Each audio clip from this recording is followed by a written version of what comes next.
आज केंद्रीय स्वास्थ्य मंत्री ने एक बैठक बुलाई है जिसमें सभी राज्य और केंद्र शासित प्रदेश शामिल होंगे। इस बैठक में कोरोना के खिलाफ जारी लड़ाई को और मजबूत करने पर चर्चा होगी। हालांकि डॉक्टर्स का कहना है कि कोरोना खतरे से डरने की जरूरत नहीं है, बल्कि सतर्क रहने की जरूरत है। हम सभी को कोरोना प्रोटोकॉल का पालन करना चाहिए।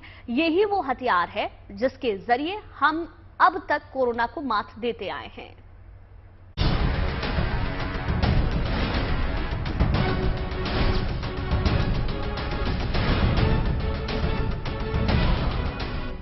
देश में कोरोना एक बार फिर पैर पसार रहा है।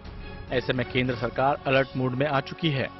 केंद्रीय स्वास्थ्य मंत्री मनसुख मांडविया आज सभी राज्यों के स्वास्थ्य मंत्रियों के साथ वर्चुअल बैठक करेंगे। इस बैठक में कोरोना की स्थिति, उसके हालात और राज्य सरकारों की तैयारी को लेकर चर्चा होगी। देश भर में पिछले 24 घंटे में 5,335 नए मामले दर्ज किए गए हैं। ये मामले बुधवार को दर्ज किए गए मामलों से लगभग 20% ज्यादा हैं। ये पिछले 195 दिनों में सामने आए सर्वाधिक दैनिक मामले हैं।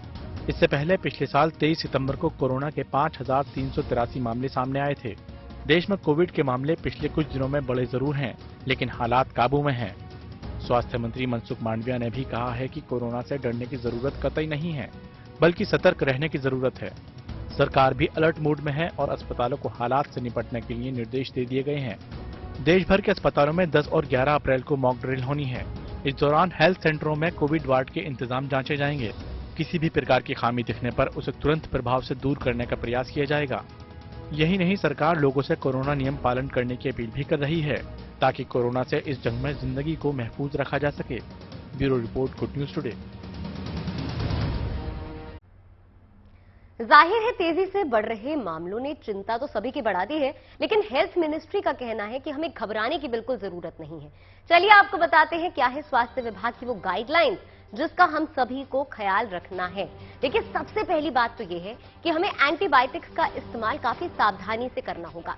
ये भी हमें ध्यान रखना है कि हर बुखार कोरोना ही हो ऐसा नहीं है। आपको आया बुखार मौसमी बदलाव की वजह से भी हो सकता है।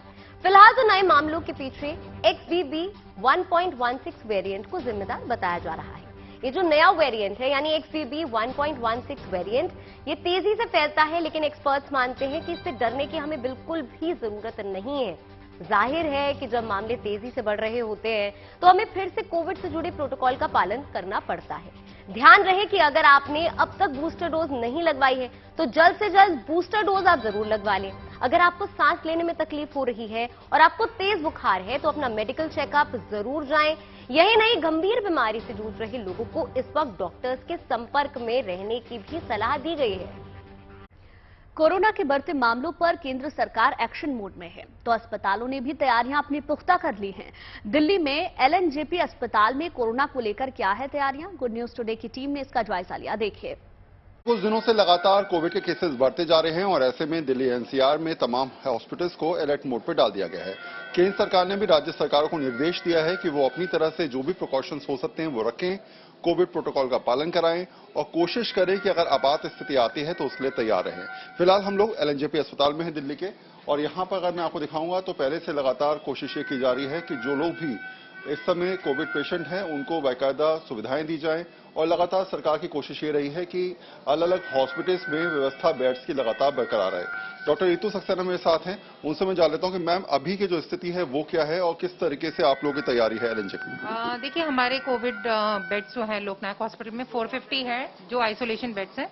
उनमें से अभी सिर्फ हमारे 10 बेड्स वहाँ ऑक्यूपाइड हैं, तो ये काफी कम है। हॉस्पिटलाइजेशन रेट ओवरऑल देखा जाए, पॉजिटिविटी रेट काफी बढ़ चुका है, 26% है, और लास्ट अगर हम देखें तो 509 पेशेंट्स है। बट अगर हम ओवरऑल दिल्ली की बात करें तो 7989 बेड्स डेडिकेटेड हैं, जिनमें से सिर्फ 120 पेशेंट्स हैं जो हॉस्पिटलाइज्ड हैं। तो देखा जाए तो 1.5% है, जो बहुत ही कम है। तो इसको देखते हुए लगता है कि situation is under control and कुछ दिनों में मतलब मुझे लग रहा है कि सेटल हो जाएगा। लेकिन अभी फिलहाल एहतियात रखने की जरूरत है कि जिस स्पीड से पेशेंट बढ़ रहे हैं तो लोगों को मास्क का प्रयोग करना चाहिए, वही जो हैंड सैनिटाइजेशन है। मैम अभी भी पेशेंट्स हैं यहाँ पर। पिछले कुछ दिनों में, खासकर अगर अभी की बात करें हम लोग, पिछले कितने दिनों में ये सब केसेस अचानक आपको लगता है कि राइज हुए हैं? 10 दिन 15 दिनों ये अचानक स्थिति ऐसी निकल गई? देखिए, जो हमारी मॉक ड्रिल हुई थी 26 मार्च को, उससे 2-3 दिन पहले से केसेस कुछ बढ़ने लग गए थे। इसीलिए हमें एक एडवाइजरी थी कि मॉक ड्रिल कंडक्ट की जाए। जैसे हमने अपने सारे इक्विपमेंट्स की, मैन पावर की, सब चीज़ों का असेसमेंट किया था, ऑक्सीजन सप्लाई का। तो दैट वाज अ ड्रिल, जिससे हमें पता चले कि हमारी तैयारी पूरी है, और उसके बाद से लगातार केसेस बढ़ ही रहे हैं। अच्छा, अगर अभी इस नए वेरिएंट की बात करें तो ये कितना ज्यादा खतरनाक है, इसे आप कैसे देखती हैं और प्रिकॉशंस के तौर पे लोगों को क्या करना चाहिए? देखिए, कोविड के नए नए वेरिएंट्स आ रहे हैं, क्योंकि एक वायरल इलनेस है, तो नए वेरिएंट्स आ रहे हैं जो अभी भी चल रहा है, XBB 1.16। इसमें भी बहुत ज्यादा घबराने की आवश्यकता इसलिए नहीं, क्योंकि मैं जैसा बता रही हूँ कि हॉस्पिटलाइजेशन रेट बहुत कम है। सिर्फ उन्हीं लोगों को, जो लोग कोमॉर्बिड हैं, जिनका इम्यूनो कॉम्प्रोमाइज है, जिनको पहले से प्रॉब्लम्स है, उन्हीं लोगों के लिए घातक हो रहा है। अदरवाइज जो हेल्दी लोग हैं उनमें तो नॉर्मल जैसे होता है, उनको हम होम आइसोलेशन के लिए भेज रहे हैं। तो ये मैं कह सकती हूँ कि मतलब बहुत ज्यादा इसको घातक तो नहीं कहेंगे, लेकिन प्रिकॉशंस हमें रखने चाहिए।